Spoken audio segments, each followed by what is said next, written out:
paz do nosso Senhor Jesus Cristo esteja com todos nós. De nós estarmos mais um domingo aqui reunidos para juntos louvarmos o Senhor e meditar na sua santa palavra. Hoje nós iremos meditar num texto que se encontra em Atos dos Apóstolos, capítulo de número 13, 13, versos 13 ao 15. Atos dos Apóstolos, capítulo 13, verso também 13, até o verso de número 15. Enquanto os irmãos procuram suas Bíblias do texto, eu gostaria de dar um aviso, não sei se tem outro aviso além desse, mas assim como a série, nós estaremos também mudando o nosso culto de quarta-feira. Acontecerá na quinta-feira, tá bom, meus irmãos? Atos dos Apóstolos, capítulo de número 13, versos 13 a 15. Todos encontraram? Amém, meus irmãos? Que nos diz assim: de Pafos, Paulo e seus companheiros navegaram para Pergue, na Panfilha. João os deixou ali e voltou para Jerusalém. De Perge, prosseguiram até Antioquia da Pisídia. No sábado, entraram na sinagoga e se assentaram. Depois da leitura da lei e dos profetas, os chefes das sinagogas lhe mandaram dizer: irmãos, se vocês têm uma mensagem de encorajamento para o povo, falem. Gracioso Deus, Pai Santo, poderoso, digno de todo louvor e de toda exaltação. Neste momento, ó Pai, eu me ponho diante de Ti, pedindo que o Teu Espírito conduza os meus lábios e que o Senhor me use para a edificação da Tua tão amada e querida igreja. Ó Senhor, que o Senhor esclareça esse texto para as nossas vidas e que nós possamos ser alimentados por ele. Nos ajuda, Senhor, a compreendermos o que o Senhor quer falar conosco nesta noite, que os nossos corações estejam preparados, abertos para ouvir a Tua santa palavra, ó Pai, e que não estejam somente abertos para ouvir, mas também para colocá-la em prática. É o que eu te peço, Senhor, em nome de Jesus. Amém. Fala conosco por amor do Teu santo nome. Fala conosco por amor da Tua querida e amada igreja. Amém. Meus amados irmãos, uma das maiores dificuldades da vida cristã é lidar com as decepções causadas por pessoas. Muitas vezes, nós esperamos que aquelas pessoas que começaram conosco permaneçam conosco até o final. Entretanto, meus irmãos, nós sabemos que nem sempre é assim. Nem sempre as pessoas que começam conosco nessa jornada, nesta caminhada de fé, terminam igualmente conosco. Alguns às vezes se afastam da igreja, outros se afastam dos serviços da igreja e assim por diante. No contexto que nós vivemos, meus irmãos, não é raro nós vermos pessoas que começaram bem na caminhada, cheias de entusiasmo, cheias de participação no ministério, cheias de empolgação para contribuir com o desenvolvimento e com o crescimento da igreja. E essas pessoas que chegam até nós cheias de entusiasmos, muitas vezes no nosso meio exercem ministérios, exercem trabalho juntamente conosco, assumem responsabilidades na fé. Mas acabam, meus irmãos, desistindo da caminhada ou abandonando compromissos importantes. Nós temos acompanhado e visto isso no decorrer das nossas caminhadas. Pessoas que começaram conosco, que serviram conosco, que assumiram responsabilidades, mas infelizmente abandonaram suas responsabilidades. Da mesma forma, nós enxergamos também nos líderes que frequentemente enfrentam a dor de ver seus colaboradores, aquelas pessoas que andavam lado a lado com eles, deixando a obra em momentos adversos. O texto aqui que nós fizemos a leitura de Atos capítulo 13, versos 13 a 15, nos apresenta exatamente uma situação assim. No início da primeira viagem missionária, um dos integrantes da equipe, chamado Marcos, abandona o ministério e retorna para sua casa. Contudo, quando nós lemos esse texto, quando nós damos seguimento a partir do verso 14, vimos, meus irmãos, que aquilo que poderia ter sido um grande obstáculo, um grande impedimento para o avanço do Evangelho, não foi nada disso. O apóstolo Paulo e o seu companheiro Barnabé deram sequência nesta viagem missionária. Eles seguiram com o avanço do Evangelho. Porque nada, meus irmãos, como eu já tenho afirmado categoricamente aqui nos cultos, nada pode impedir o avanço do Evangelho. Nada pode barrar a expansão, o crescimento do Evangelho. E Lucas nos mostra exatamente isso. Ele nos mostra que a missão de Deus não depende da permanência ou da fidelidade de homens. Ele nos mostra que o que faz a missão de Deus continuar é o senhorio de Deus sobre a sua obra. É o mover de Deus. É o fato de Deus ser o Senhor desta obra. É isso que faz com que o Evangelho se expanda e alcance mais pessoas e não pare. Não depende de homens. Não depende da permanência de pessoas. Se uns saem, outros continuam. É assim que funciona a obra de Deus. Deus é o Senhor da sua obra e Ele não vai permitir que a sua obra barre, meus irmãos. E Lucas nos mostra exatamente isso. A missão de Deus não depende de homens. Depende unicamente do seu senhorio.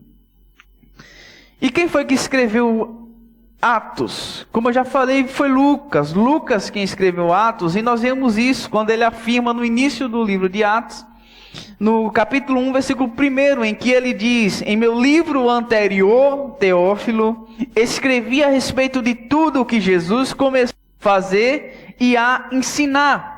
Esse livro anterior que Lucas menciona aqui em Atos, capítulo 1, versículo 1, é o próprio Evangelho que leva o nome de Lucas. Como eu já falei em outras pregações, o propósito de Lucas aqui neste livro de Atos dos Apóstolos é mostrar como Cristo continuou a sua obra através da atuação do Espírito Santo na vida da igreja. É por isso que Lucas escreve o livro de Atos. Ele dá uma continuação do que aconteceu após a ascensão de Cristo. O que ele continuou fazendo na vida dos seus apóstolos e da sua igreja através do Espírito Santo. É isso que Lucas mostra aqui, meus irmãos. Então, antes de chegarmos aqui no versículo 13 deste capítulo, nós precisamos recorrer ao contexto imediato. Nos capítulos anteriores, a igreja de Antioquia havia separado Barnabé e Saulo para a obra missionária. E nós vimos isso nas pregações anteriores. Nós vimos que o Espírito Santo falou com aquela igreja, já no começo do capítulo 13. Separa-me Barnabé e Saulo para a obra que os tenho preparado. E assim acontece. Paulo e Barnabé é separado para esta obra missionária. Após a igreja jejuar, após a igreja orar, após a igreja impor as mãos sobre os discípulos, eles partem para a sua primeira viagem missionária. E em Chipre, Deus confirma seu poder através da conversão do proconsul Sérgio Paulo, conforme nós vimos na semana passada. Este homem que tinha um auxiliar, que era mágico, que tentou impedir a conversão deste homem, que tentou impedir que o Evangelho chegasse nesse coração. Mas veja, meus irmãos, o apóstolo Paulo repreende aquele homem e ele fica de tal modo que ele fica cego, ele é tomado por uma cegueira temporária. Nós vemos isso nos versos 6 ao 12 do capítulo 13 de Atos dos Apóstolos. Após esta importante vitória espiritual, após o proconsul ter se convertido ao Evangelho e ter se admirado dos ensinos dos apóstolos, do ensino da palavra de Deus, conforme nós vimos no verso 12 aí do capítulo 13, ele ficou impressionado com o ensino do Senhor. Ele creu no Evangelho. E a narrativa avança, meus irmãos, para uma nova etapa da viagem. É justamente neste momento aqui que ocorre a desistência de João Marcos. E quem era João Marcos? João Marcos, meus irmãos, aparece diversas vezes no Novo Testamento. Ele é o autor do Evangelho que leva o nome de Marcos. Ele foi discípulo de Pedro e, influenciado por Pedro, muito provavelmente ele escreveu o Evangelho que tem o seu nome. A sua mãe chamava-se Maria, e nós vemos isso no verso 12 do capítulo 12 de Atos. E essa Maria, ela possuía uma casa em Jerusalém, onde os cristãos se reuniam para orar. É o que nós vemos aqui no verso 12. Veja o que o texto nos diz. Atos 12, verso 12. Percebendo isso, ele se dirigiu à casa de Maria, mãe de João, também chamado Marcos, onde muita gente se havia reunido e estava orando. Isso acontece, meus irmãos, depois da libertação milagrosa de Pedro. Pedro é liberto milagrosamente da prisão, e aí ele vai para a casa desta Maria, mãe de João Marcos, onde a igreja estava reunida orando. Então Marcos é filho desta Maria, e ele era primo de Barnabé. Nós vemos isso em Colossenses capítulo 4, versículo 10. Ele era parente de Barnabé. Inicialmente, o texto nos diz lá em Atos 12, verso 25, que ele acompanhou Barnabé e Paulo nessa viagem, na primeira viagem missionária deles. Mais tarde, meus irmãos, a sua saída, conforme nós vamos ver lá no capítulo 15, versos 37 e 39, a sua partida, o seu abandono da obra missionária vai causar uma grande discordância, uma grande discussão entre Barnabé e Paulo, de modo que Barnabé e Marcos voltam para Chipre, e Paulo chama um homem por nome de Síria e vai para outra região. Ele se separa mais à frente. Entretanto, nós vamos ver que anos depois, Marcos, ele amadurece na fé, ele amadurece espiritualmente, e ele torna-se novamente útil ao ministério. Veja o que é que Paulo, escrevendo na segunda carta a Timóteo, ele diz para Timóteo. 2 Timóteo, capítulo 4, verso 11, ele fala para Timóteo para trazer Marcos com ele, porque Marcos era muito útil para o ministério. Ou seja, há um acerto entre Paulo e Marcos, já na segunda carta de Paulo a Timóteo. A sua história aqui, meus irmãos, a história de Marcos nos ensina que um fracasso não precisa moldar e nem definir a sua vida e o seu ministério. Marcos é um exemplo de um homem que inicialmente abandonou a sua jornada, é o que nós vamos ver aqui, mas que mais à frente ele amadureceu espiritualmente, se recuperou e se tornou muito útil para o Evangelho de Deus. Mas nós vamos discorrer aqui agora no capítulo 13 sobre essa desistência de Marcos, sobre esses versos que é tão precioso para nós e que tão fortemente falam ao nosso coração. O objetivo de Lucas, ao nos deixar registrado aqui Atos capítulo 13, é nos mostrar, meus irmãos, que mesmo quando pessoas falham ou abandonam as suas responsabilidades, Deus continua conduzindo sua missão através daqueles que permanecem fiéis ao seu chamado. E a primeira verdade que nós vamos ver aqui nesse texto, a partir dos versos 13 ao 15, é que a obra de Deus avança apesar das desistências humanas. Veja o que aqui nos diz o verso 13 de Atos capítulo 13. De Pafos, Paulo e seus companheiros navegaram para Pergue, da Panfilha. João os deixou ali e voltou para Jerusalém. Até este momento, meus irmãos, da narrativa, É interessante nós observarmos que Barnabé aparecia frequentemente como líder da equipe. Guarde muito bem isso. Mas observando o texto, é notório a gente enxergar que algo interessante acontece. Porque agora, no verso 13, Lucas registra não Barnabé como alguém que era o líder da equipe. Agora Lucas registra Paulo e seus companheiros. Isso aqui, meus irmãos, demonstra uma mudança gradual no protagonismo desta missão. Agora parece que Barnabé, que antigamente era o líder da equipe, estava perdendo gradualmente esta liderança para Paulo, que estava se destacando na missão.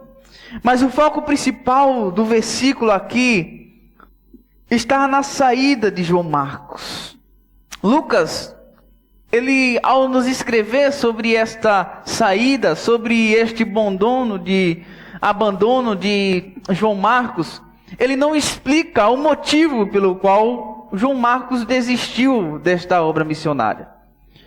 Ele não explica o motivo pelo qual Marcos voltou desta viagem missionária. E lendo as Escrituras Sagradas, nós também não encontramos respostas que possam cobrir esta dúvida, ou que possa sanar esta dúvida com relação às motivações pelas quais João Marcos abandonou esta obra missionária. Alguns estudiosos, meus irmãos, eles sugerem algumas possibilidades. Alguns dizem que João Marcos, ele desistiu desta viagem missionária por medo da dificuldade da viagem. Outros argumentam que, na verdade, João Marcos voltou por causa do apego à sua família. Ele estava com saudade, por isso ele abandonou a obra missionária, ele voltou para sua família. Outros ainda afirmam que era por conta da discordância com a liderança crescente de Paulo. Como observei, até este capítulo aqui, Barnabé aparecia frequentemente como o líder da equipe. Mas agora Paulo está tomando o protagonismo, e alguns argumentam que João Marcos talvez não concordasse tanto com a liderança do apóstolo Paulo. Outros falam que João Marcos tinha o receio dos perigos da missão, porque a missão era perigosa. Portanto, meus irmãos, o texto, por outro lado, não nos afirma as motivações. O texto não diz que foi alguma dessas hipóteses. Aqui são argumentos, hipóteses levantadas por estudiosos. Não é nada que a Bíblia afirma. E nesse sentido, nós devemos permanecer apenas com aquilo que Lucas registra. João Marcos abandonou a equipe missionária. É isso que o texto fala, é com isso que nós devemos ficar. O mais impressionante aqui é que Lucas, ele não transforma esse acontecimento no centro da narrativa. Diante de um capítulo que contém 52 versículos, a saída de João Marcos não se torna o centro desta narrativa, do que está sendo narrado do texto aqui, meus irmãos. Lucas não transforma isso no centro. O que Lucas mostra aqui é que, apesar do abandono de Marcos, que apesar da sua desistência, a missão continua. A obra de Deus não para. O avanço do Evangelho vai continuar. A fidelidade divina é maior do que a fragilidade de Marcos, do que a fragilidade humana. É isso que esse texto nos mostra, meus irmãos. E aí a gente parte para a segunda verdade do texto. É que os servos de Deus continuam avançando mesmo diante das decepções. O verso 14 nos diz: de Perge prosseguiram até Antioquia da Pisídia. Observe a simplicidade da frase, meus irmãos. Lucas simplesmente registra: eles prosseguiram. Eles não ficaram se lamentando. Eles não ficaram lambendo ferida por causa da desistência de Marcos. Não, eles seguiram. Eles avançaram. Não há relato aqui de crise entre Barnabé e Paulo. Não há relato de insistência deles. Não há relato de nada disso aqui. O texto simplesmente nos diz: prosseguiram. Eles foram adiante até Antioquia da Pisídia. Não há discussão, meus irmãos. Não há paralisação da obra. Não há abandono da missão. A equipe continua, eles avançam. E a palavra que prosseguiram revela justamente isso. Eles perseveraram, eles seguiram, eles foram. E veja, meus irmãos,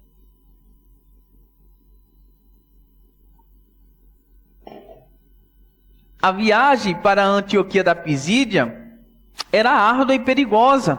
É por isso que muitos estudiosos afirmam que João Marcos desistiu por conta dos perigos. Para você ter ideia, a viagem para a Antioquia da Pisídia era em torno de 160 quilômetros através da Cartilheira de Tauro. E aí eu pesquisando sobre essa Cartilheira de Tauro, era um desfiladeiro íngreme e perigoso. Ou seja, era uma passagem estreita entre as montanhas. E ali, alguns assaltantes ficavam espreitando a beira do caminho para poder saquear as pessoas, para poder roubar. Então, era uma viagem muito perigosa, em todos os sentidos. Mas mesmo assim, o texto nos diz, meus irmãos, que eles foram, apesar de envolver uma rota longa e perigosa, através dessas regiões montanhosas, mesmo assim, Paulo e Barnabé, eles seguem adiante. E aqui, meus irmãos, nós encontramos um princípio muito importante.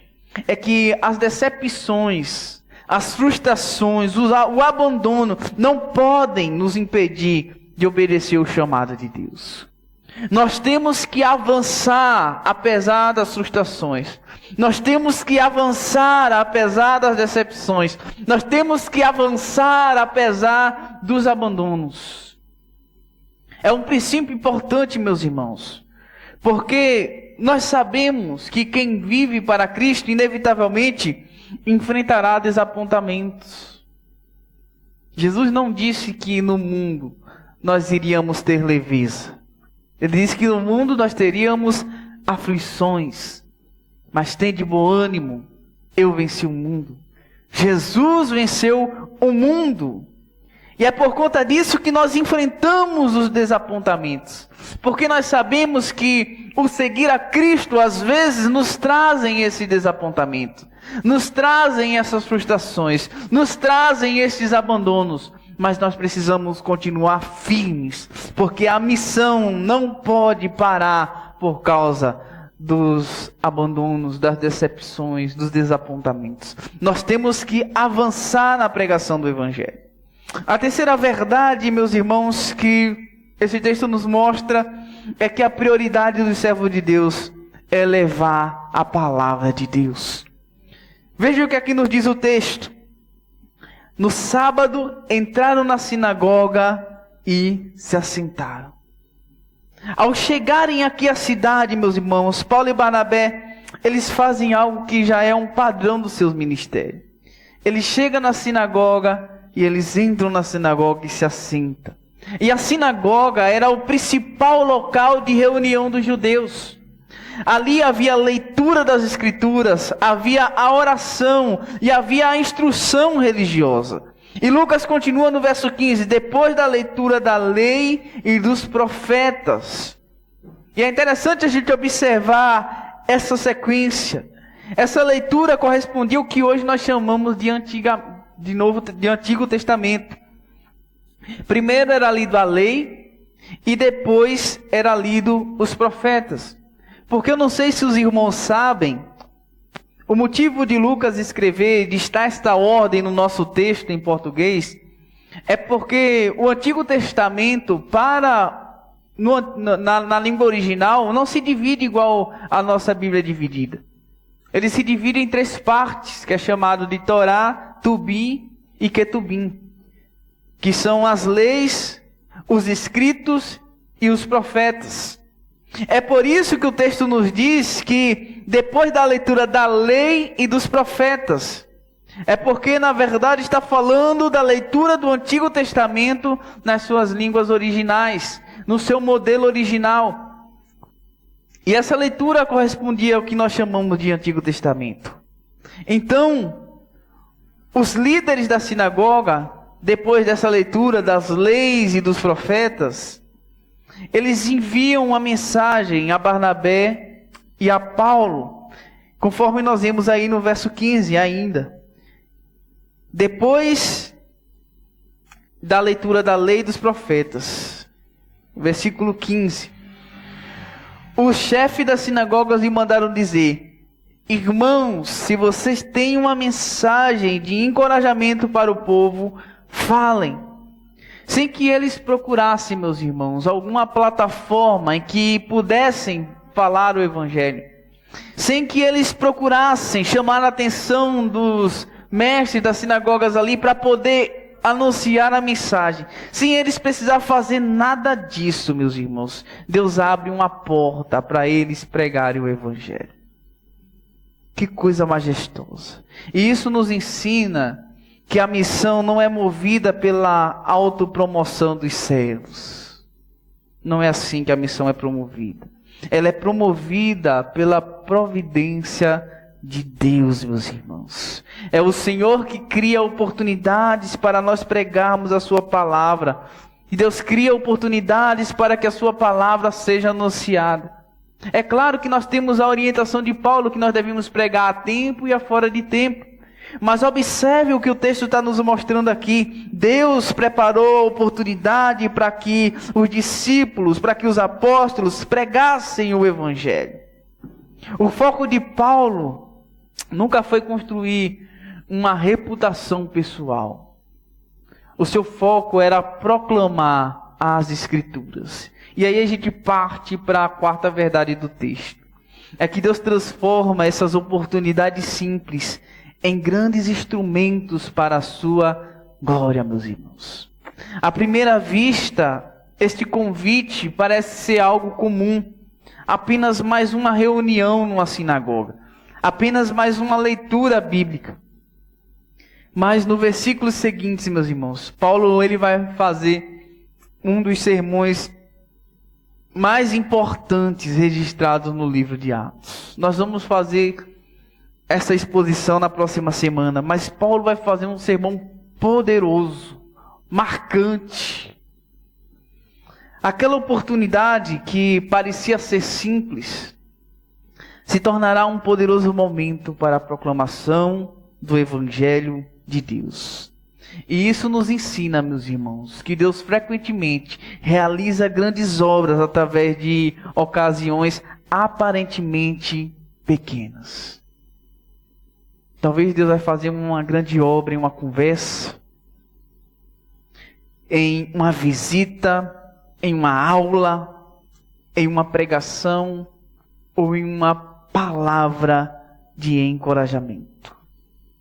Então, meus irmãos, nós precisamos entender que quando Deus ele abre uma porta, nós não devemos desprezar esta oportunidade. Precisamos estar atentos.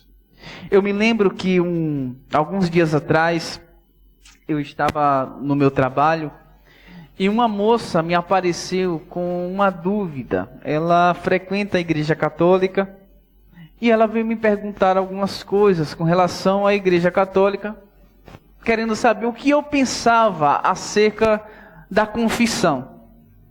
E aí, meus irmãos, eu não agi de forma áspera com aquela pessoa. Primeiro, eu procurei entender o que ela estava falando, a ouvir, a entendi e falei da minha perspectiva, sanando a sua dúvida. Mas a seguir, meus irmãos, eu aproveitei aquela oportunidade para pregar o Evangelho de Deus e a salvação pela fé. Porque às vezes a gente pensa que as conversas simples, as dúvidas que às vezes as pessoas vêm para tirar conosco, não é uma plataforma pela qual Deus está levantando para salvar aquela vida. E aí por conta disso, meus irmãos, a gente acaba, ao invés de pregar o Evangelho, a gente acaba afastando as pessoas do Evangelho, agindo de forma rude. Seja sábio. O texto está nos mostrando aqui, meus irmãos, que Deus, Ele abre portas para a gente pregar o Evangelho.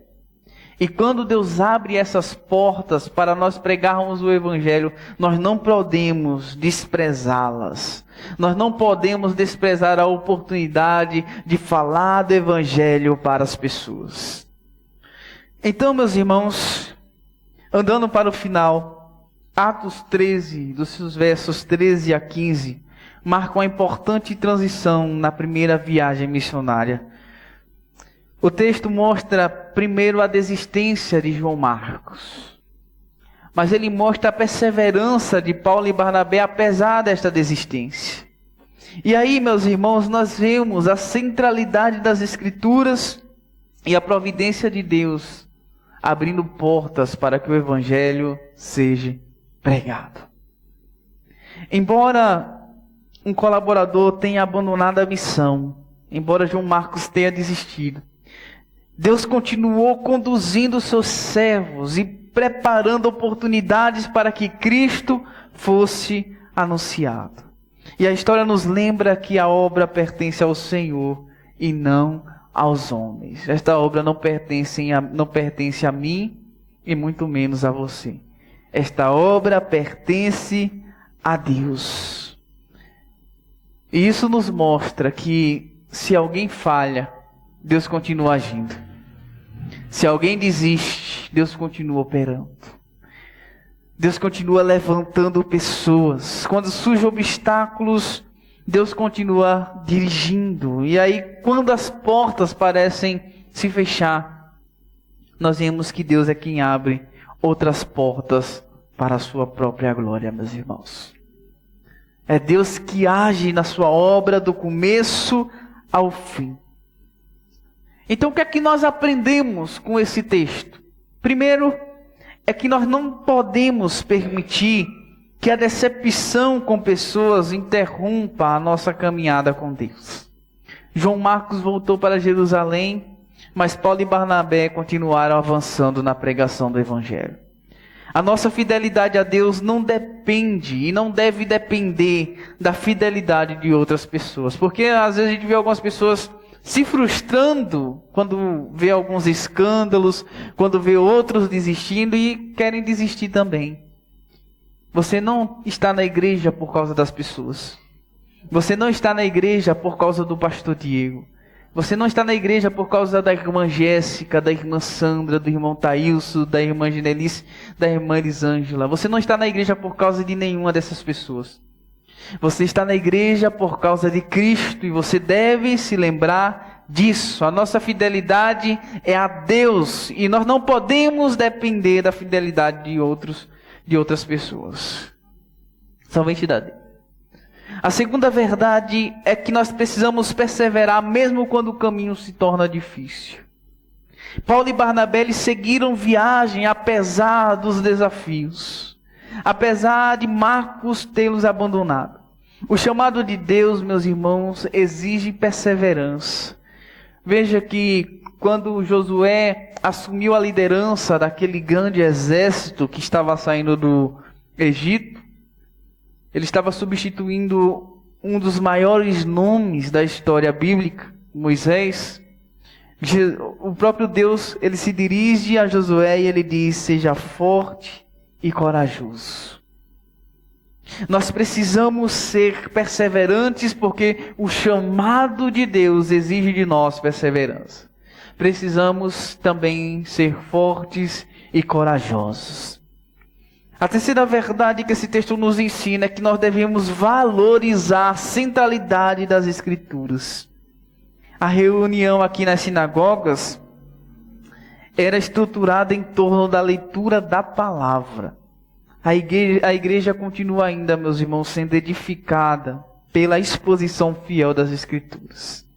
Em 2 Timóteo, capítulo 3, verso 16, o apóstolo Paulo fala a Timóteo que toda a Escritura é inspirada por Deus. Ou seja, ela é suficiente para nutrir o povo de Deus. Ela é suficiente para fortalecer a fé do povo de Deus.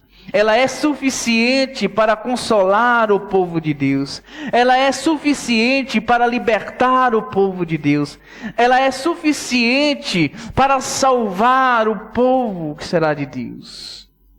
A Bíblia é suficiente, meus irmãos. E a quarta e última verdade que esse texto nos ensina é que nós devemos estar preparados para aproveitar as oportunidades que Deus nos conceder. Paulo recebeu um convite simples. Veja o que aqui nos diz o verso 14, a parte B do versículo. Irmãos, você tem uma mensagem de encorajamento para o povo? Falem. Um convite simples.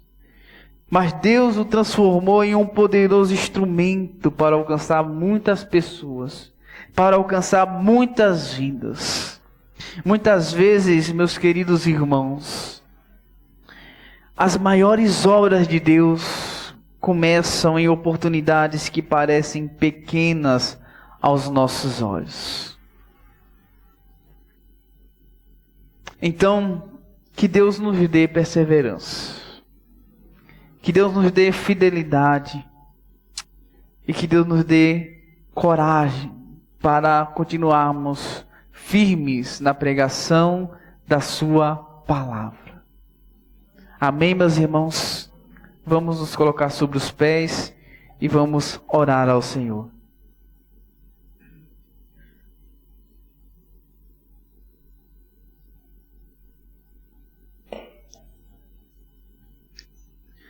Senhor, nosso Deus e Pai, graças nós te damos por este culto e por esta noite.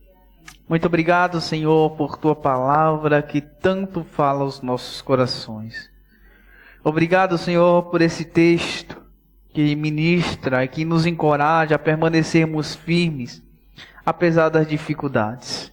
Que o Senhor nos ajude, que o Senhor nos liberte, que o Senhor nos perdoe quando nos faltar fé, Pai. Em nome de Jesus é o que eu te peço. Amém. Amém.